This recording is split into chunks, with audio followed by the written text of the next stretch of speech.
Hello, friends. Welcome back to another episode of the Fern Chronicles podcast. Today we're going to talk about how you can use your evolution to live a healthier and happier life. So let's jump right in.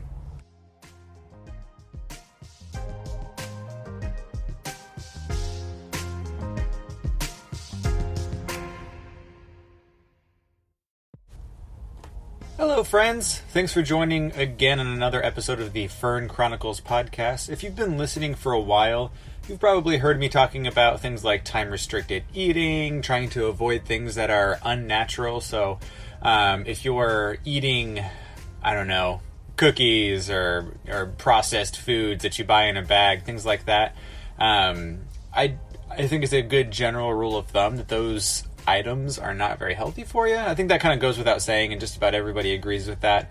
It seems like most people also agree with time-restricted eating or intermittent fasting.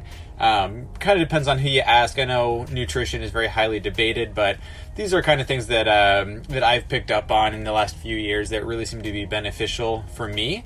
And I mean beneficial both in my mental clarity, kind of my lack of brain fog and my ability to think things through a little bit more effectively, but also my kind of physical well-being. So I feel less tired throughout the day eating the same thing, the same amount of calories, the same quantity and quality, but just in a shorter window of time.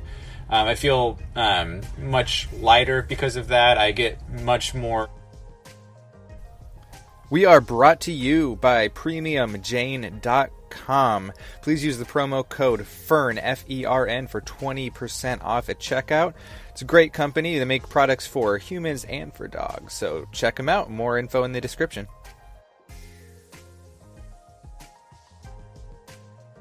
Or kind of proper sleeps. I don't eat right before bed. Most of my eating is kind of midday. I'm more productive in the morning. I don't get hungry after I eat or before I eat. I get hungry sort of right when my window is. Eat through that, and then I'm good. So that's something that really works, and I would definitely recommend trying it. So intermittent fasting is great. Eating all natural, organic if possible. All that stuff is really good. Avoiding those processed foods, avoiding the lab synthesized proteins and things of that nature really really seems to help. So that's something that I would highly recommend. And I got thinking, what might be the reason for this? It kind of it makes me think, why do people kind of have a better outcome health wise eating intermittently, eating very specific things versus not doing that. And it kind of hit me, we're all, obviously there's a lot of different perspectives on this, but we all kind of evolved, to have very, very specific, diets. So let's say, let's say you're a caveman or, a human that is, as we are today. But without healthcare, without steady food, without all of these things. So what makes you survive? What makes you be able to survive? And I was thinking about a caveman doesn't have a supermarket, or let's not even say a caveman. Let's say somebody who is kind of alive at sort of the dawn of civilization. So when cities first start popping up and stuff, there's not a plethora of foods. There's not just this basically unlimited amount of food like most people have today. You can't just hop on Grubhub. You can't just go to your local store and get whatever you want whenever you want. So you don't get to eat all that often. I feel like it was probably pretty common for people to be able to eat, once a day, once every other day, once a week, and then when you eat, you gorge yourself. So let's say you find a big bush of berries and you just annihilate it. You eat because you're starving, right? You eat a whole bunch at once and then you stop. Or you're hunting. You don't have any food, so you're going out and hunting. You find like this big boar or something, or a deer. You hunt it and then you feast really heavily. You eat a bunch at once, as much as you can, because you don't know when your next meal is going to be. You want to get as much nutrients as possible. If you think about it, living that way, your body's going to adapt. The people who were able to, travel the longest distances to forage, and I'm talking like hunter-gatherer days, travel longer distances to find vegetation you can eat or track down the animal to eat. So these are the people that are able to pass down their genes. So genetically, I feel like each generation is a little bit different than the last, right? So, this kind of behavior typically influences what your body is sort of designed to do. And you can take design, and use that kind of in whatever sense that you want, if we're designed or if it's just a genetic mutation, whatever. I feel like living that way for so long is going to be what really is going to affect what your body is ready for, basically. So that's something that I kind of wanted to talk about just a little bit with the intermittent fasting. So your body is ready to go a long period of time without any food, right? And you gorge yourself, you go a long period of time without eating. And what happens in these situations is, your body's going to enter a state of ketosis, right? So basically your body is going to burn its own fat as a source of food, which is very, very stable. So you're going to be ready to go for long periods of time. You're not relying on the blood sugar, your glucose in your blood, which can kind of spike, and your insulin levels can spike after a big meal. After every time you eat, your levels go up and down really high. So that's why when you eat some candy, you have kind of a rush and then a crash because your insulin levels go up and then way down. Your body's having kind of a surplus of energy and then a huge deficit of energy. So if you have longer periods throughout the day where you're not eating, you still have plenty of nutrients. Like I said, I still eat the same amount during the day as I would without intermittent fasting, but while I am fasting or doing time restricted eating, all that all of that food is sort of condensed into a shorter period of time. Your levels just stay much more consistent, especially if you're eating not only within that window, but you're also eating very healthy things that don't have a huge amount of sugar to affect your blood levels, things that are not super heavy in carbohydrates. If I do have carbs, they're going to be like complex carbohydrates, so like brown rice versus white rice, or yams, or things kind of like that. That's going to be what's going to keep your levels very consistent, so you can be a lot more productive, feel a lot better. You're not constantly thinking about food. For me, that's something that I struggled with for a really long time. I would literally be thinking about food more often than not, like in between meals, like, oh, can't wait for this, can't wait for that. But since intermittent fasting started, I've been doing it for a couple of years. I just wait in the morning till about 10 or so, and then I eat a pretty big, I guess, breakfast at that point. I know that's not super late, but it's a little late. Then eat lunch shortly after that, and then have kind of an early dinner, and then literally just don't eat anything until the next morning at 10. I'm telling you, it works. You're just not hungry until you start eating, then you get really hungry, but you're already eating, so it's satisfied instantly. So just kind of the mental battle of just not thinking about food throughout the day is great. Now, it does take your body a little bit of time to adjust, so it is going to, frankly, it's going to kind of suck at first, just because your body is already in this rhythm, but you are very, very highly adaptable. It's just a mind over matter situation, so just try really hard to get that part of your life sort of on track. I'm telling you, it makes a huge difference. It made a huge difference for me. So I'd be interested to see what you all think about that situation once you implement that fasting regimen. And I've talked about this before. There's plenty of other reasons that this is great. It's been pretty much proven to extend your life, reduce your chances of a bunch of different types of cancer. So basically, another way to look at it is digestion. So like the actual physical and chemical process of your body breaking down food and getting nutrients out of it it takes a lot of energy. You have to your body has to excrete all of those the stomach acids to kind of start breaking down the, whatever you're eating. Your body has to mechanically kind of push it through your system, through your intestines and all that, and do all sorts of synthesizing. It just takes a lot of energy from your body. So I kind of mentioned sort of like the bandwidth thing, where there's only like so much energy that your body has.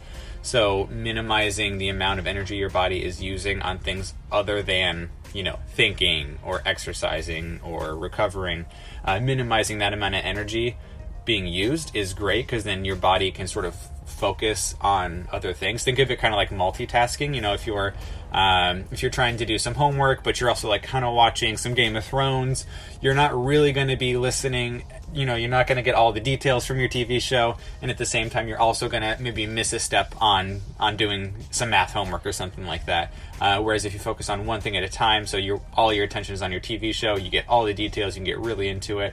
Conversely, if you put all your detail and all your focus onto your math homework, that's going to be done, at a much higher rate. So you're going to get it done faster and a little bit more efficiently, and you're probably going to learn a little bit more as well. So that same sort of process has to do with sort of your body's potential output.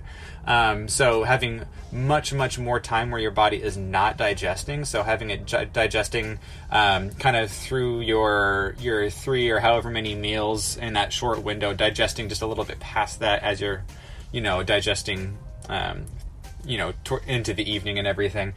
You have all night, all morning for your body to do whatever. And I do think that the shorter that window, the better in most cases, just so your body has more energy. Let's say that you have like a malignant group of cells or something. I think your body can fight that and help reduce tumor sizes. This is stuff that's been lab proven on rats. I'm not super into animal testing, but there is information there that is useful.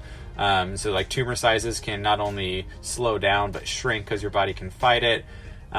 Your body is not digesting heavily while you sleep, so your sleep quality is much better. And of course, we all know how important sleep is, both for your mental recovery and your ability to retain memories and learn, and your mood, your just how you interact with everybody. That's very important. But physically, you can recover.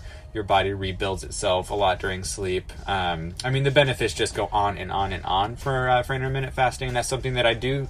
At the end of the day, I think that comes back to how your body kind of developed through generations of eating, kind of big groups of food all in one period of time, and then going a longer time without eating. So just try to mimic that. Just think about your ancestors like running through the fields without McDonald's at the corner, without the Grubhub app on your phone or whatever. It's pretty interesting. I think that's kind of inspiring, actually. Just like on a psychological level, you can feel a little bit connected to kind of where you came from, and it makes you feel just like you've got more of a rein on your abilities and everything, more self-control, because you are making that conscious decision to not eat when everybody else does. I do believe that the 3 meals a day spaced out as they are is really a societal thing. It's only that way because that's just how it is. There's not really, in my opinion, a good reason to have those 3 meals spread out, right when you wake up, midday, and then kind of right before bed. Just give it a shot. See how it works. Try it for a couple of weeks. Give your body time to acclimate, and I can almost guarantee that you're going to have improved, mental capacity, cognition, productivity, health. You're going to be feeling better, all these things. Coupling that with eating food that comes from the ground. I basically eat a plant-based diet, but I get it. That's not for everybody. But I do think if you're going to go the meat route, get like wild caught salmon, not farm raised, or grass fed beef, farm raised, or rather like free range chickens that are eating all sorts of stuff, not injected with hormones that are gonna adversely affect the quality of the food that you're ingesting, because you literally are what you eat. So varied diets, try to go minimal on the sugar. Healthy fats are okay, especially because your body's going to be entering a state of ketosis, after your big meals of the day. So things to think about. I also kind of wanted to bring up, in those hunter-gatherer days or caveman days, prehistoric days, whatever you want to call it, there was a really big difference in what people did before technology and civilization and, large scale farming with the Neolithic Revolution. Before all that happened, it's pretty much a fact. Anthropologists and scientists alike have pretty much agreed that people were very nomadic, did a lot of walking. You never know where your next meal is coming from, so that's constantly what you're thinking about. You're constantly trying to get on the move to find that food and everything. So I think activity levels physically are really, really important for your psychology. So something that I've noticed during quarantine is there's just a lot less to do in terms of like physically like going somewhere. I think it is within everybody, whether we want it to be or not, to do traveling kind of on foot, exercising. That's why when you're running or whatever, you get the runner's high. It's why it's really easy to get all these endorphins releasing when you're exercising, because I believe this is very subjective and it's very anecdotal, but I believe that that's something that evolved to basically boost motivation for people to travel and kind of persevere to get to that, that prized hunting ground, or, get to the next water source, get to the next area of edible vegetation or whatever.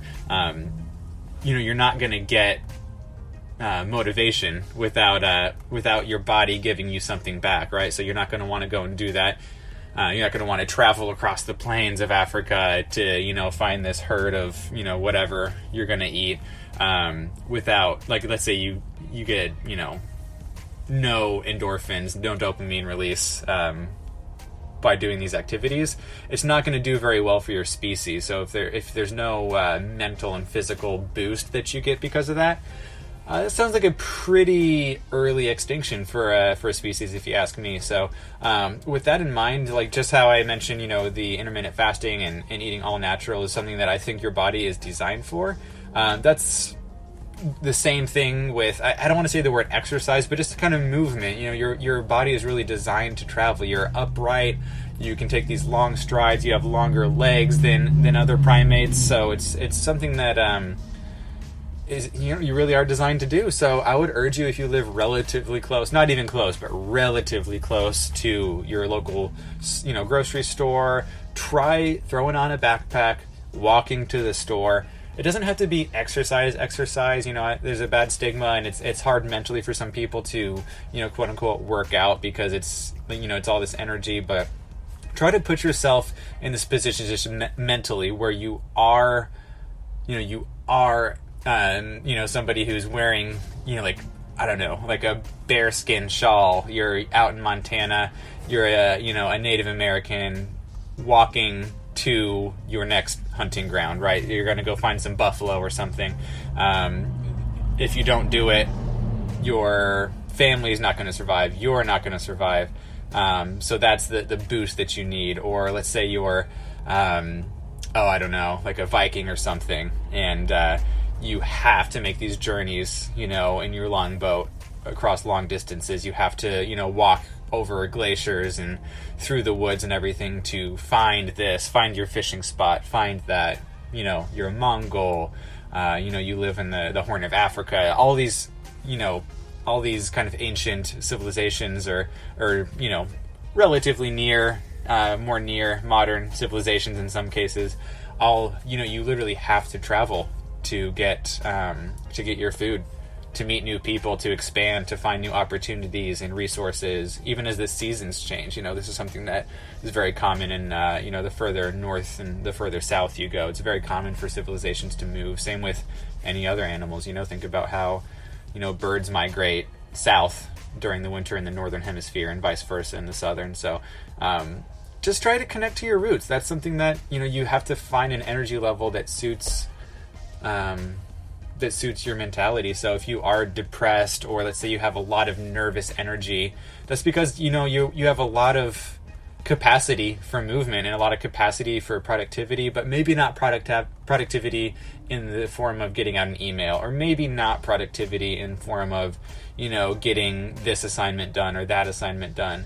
I firmly believe that if you exhaust yourself at least just a little bit, it's really going to have huge impacts for your psychology and for your ability to come back from depression and anxiety. I'm definitely somebody who's pretty high energy, and I can get super nervous and just kind of jittery, and I get like kind of annoying. Like I do things that annoy myself, like start to do kind of repetitive things, like really ADHD type stuff. I was like, okay, so I need to do something. I'll do a quick martial arts workout, or like go for a quick run, do a bunch of push-ups and sit-ups, squats, and then that energy is not gone. Like I still have energy, but it's not excessive. And I think that's matching the energy that I would have had, had I been, walking across the Great Plains or something like that, trying to find, X, Y, and Z in nature, getting to the next settlement point. All these things, they make a lot of sense when you really think about it. We're not designed to sit in front of a computer all day. A lot of people, pre-pandemic at least, had the ability to kind of walk to and from their office from their car, if nothing else. But now a lot of people just literally are not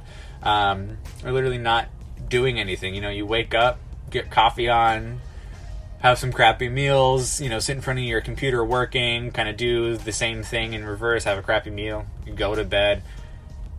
It's just, it's kind of eye-opening, I see so many people just not doing anything, and that's kind of just a habit that becomes the norm, and it's not okay. So give it a shot. I think this will be something that's incredibly beneficial to your mental health and to your physical health. I believe that your mind and body really are one. If you have really bad mental health, you're suffering with extreme anxiety or extreme depression, you're not going to want to live a healthy lifestyle. You're not going to want to eat healthy. You're not going to want to exercise, and your body is going to suffer from that. You're going to have sore joints, sore back. You're going to gain weight to a point where it's unhealthy for you. Your heart's going to weaken. Your muscles are going to weaken. In the same way, let's say you're happy, but you're not exercising, not eating well, but your mind is well. You're going to start to, and you don't exercise and all that, your mind is going to start to suffer. You're not going to be sleeping as well because you're going to have extra energy at night. You're not going to get as much blood flow to your brain, not as much oxygen and nutrients to your brain, and you're going to start suffering and maybe get depressed from pain that you might experience from not taking very good care of your body. So something I've been focusing on. Every single day I'll do some mental exercises. I mentioned in a previous podcast I've kind of started to pick up German again. I used to be certainly not fluent, but I could hold my own with German. So I'm going to start to I'm using that Duolingo app, so every morning for not even too much time, maybe 15-20 minutes, I'll do a little bit of learning with that, try to memorize words and phrases, and that helps mentally, and then go to work, do my job. I'll find windows during, and with my job I do a lot of walking. It's just part of something I kind of lucked into with my my standard 9-to-5 job. I would highly recommend, finding that balance. Do something that pushes you mentally, emotionally, do stuff that will help you mature emotionally. Something I might recommend is taking your personality type quiz, seeing things that, so it's called an anagram. So there's kind of, there's like 9 personality types, and each type is kind of predisposed to certain types of behaviors and like strong suits. Like there's let's say you're a type I'm a type 7, so I can kind of get obsessive over things. I like adventure, but sometimes I am not the most in touch emotionally, so kind of a relationship, sometimes I might have like a little bit of a harder time relating to people who feel their emotions a little bit more deeply. So I have to say, okay, so if you're having a hard time, I might be like, okay, so like really what's the big deal? Obviously that might cause some issues. Friends and loved ones, family members might not feel as close to me, even though I feel close to them. Something that I might, be able to learn from. My experience is quite unique. What I'm feeling is unique. what other people are feeling is very unique. So it helps me kind of gain empathy, and that's something that works for me. But there are, like I said, I think there's 9 personality types overall, and they're not cookie cutter and they're not absolute, but it gives you an idea as to your kind of predisposition to certain areas and how you might want to change how you would interact with somebody in a certain situation. Something that you can do is go to the EnneagramInstitute.com. Enneagram is ENNEAGRAM. So that's the EnneagramInstitute.com. I think I'm pronouncing that word correctly, but you can just take a very short quiz. It's free, and they tell you what personality type you are, or if you have kind of not split personalities, that's not the right word for it, but if you have like kind of components from each personality type that make you, it tells you sort of what your strong suits are. It helps you realize if you might be wasting your time kind of pursuing a certain career where you're not going to be happy. And like with me, it tells me very specifically not to go into customer service, which is something that I have done before, and I did literally hate it. I ended my day just like staring at the ceiling, totally depleted, because it's just not something that works very well with my personality type. So check that out. I think emotionally that's something that really is going to help you develop and connect with people and actually feel valued and to value others more at the end of the day. Something that my wife has told me about. She's very in touch with her emotions, and like I said, I'm a little bit more kind of reserved with putting my emotions out on the table, just across the board. Has nothing to do with the specifics of who I may be talking to. So she helped me kind of realize that. She turned me onto that website, so I would recommend that. So we have the mental, we have the emotional, and then now we have the physical tied into things. So yeah, if you're not gonna, I know a lot of people are really into just exercising, but if you're not into exercising, like doing actual regimented workouts, which I totally get, just try to think of yourself as if you were in like an old Western and you're traveling, long distances, and you have to make it to this town, before winter or whatever. Just like whatever you can do mentally to kind of psych yourself out or up to get things done. I mean, when I go to the store, I've started to take my bike or literally just walk. It's only a mile or so away, so it's not very long. But that's helped. I feel literally better about it. I get more sunlight. I'm sitting upright. I know a lot of the time during the day we're all sitting down on the couch, at the computer, at your gaming chair, at your job, in your seat, when you're driving. So getting extension in your back and the kind of movement that you get from walking is going to really help, obviously, with circulation, and there's just so many benefits to it. So highly, highly recommend going ahead and doing. I know that's kind of a bit of verbal diarrhea, but in sum, let's all give this a shot. I've been doing this for a while, and I want to see how it affects you. I'd love to hear some feedback. So if you would like to comment and share, any of these issues, I'd love to hear if you have any feedback, or if you'd love to maybe kind of critique anything I'm saying, or have anything you wanted to add. I'd love to hear from you folks. So please do leave a comment, subscribe, share. All that really makes a really big difference. And we'll see what happens. But basically, in summary, eating all natural foods, organic if possible, really makes a huge difference. Making sure that you are eating within a time window throughout the day. I try to eat within like a 6 to 8 hour window. Really makes a big difference. Lower sugar, lower carbohydrates, higher proteins, high fats. Varied diets make a really big difference. And then focusing on mental stuff throughout the day, so maybe not doing everything exactly as you have, maybe listening to more podcasts, so you get more perspective, just things that kind of challenge your brain to really think, are really going to help you. Like I said, I do languages, German and English, a little bit of French even. That's something that's been helping me.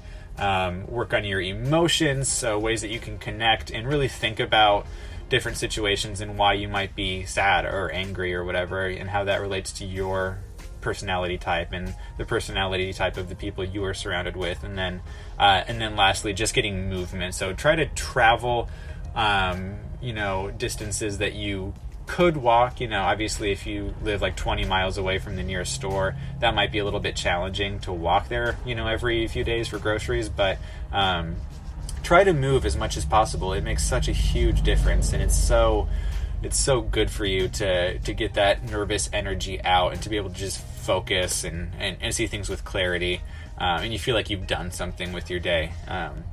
So that's what I'll leave you all with. I hope you at least got something out of this podcast here, and we'll see you on the next episode of the Fern Chronicles podcast. Thanks so much. Bye-bye.